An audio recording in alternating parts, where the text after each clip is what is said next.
I used to write books, and they would say, I need you to go get some of your friends to write some endorsements. I need you to get some of your celebrity friends with big followings to push your book. And I failed because I never wanted people to feel like I was using them. So I had a problem with people celebrating me. This week, I really started thinking about, why is there areas in my life where I feel as though I'm an imposter? Because if you don't want people to celebrate you, that means you don't believe you're worthy of it. And so I started asking the Lord to reveal to me, why have I been like this? I mean, I've missed some really great opportunities because I didn't want to let people think I needed them.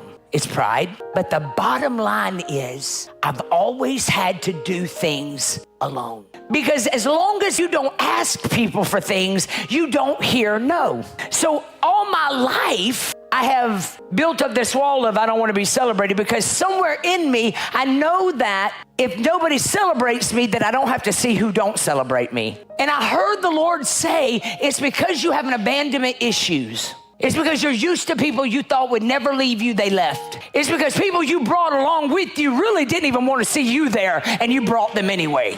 And I started thinking about that, and I said, Lord, how is this word going to help me this Sunday? And he said, because you're going to have an audience full of people that have asked people, can you go to Walgreens to get me some soup?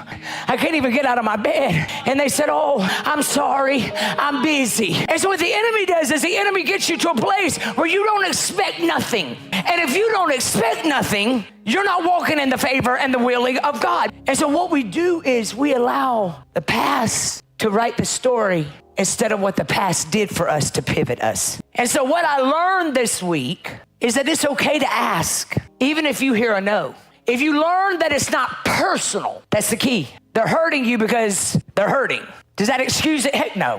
In fact, you are not permitted to make people pay for stuff they didn't do. You might have been in trauma your whole life. You might have suffered abandonment your whole life. They might have come in your camp, copied everything you do, took it to another camp to help somebody else grow. But that can't stop you from elevating unless you let it.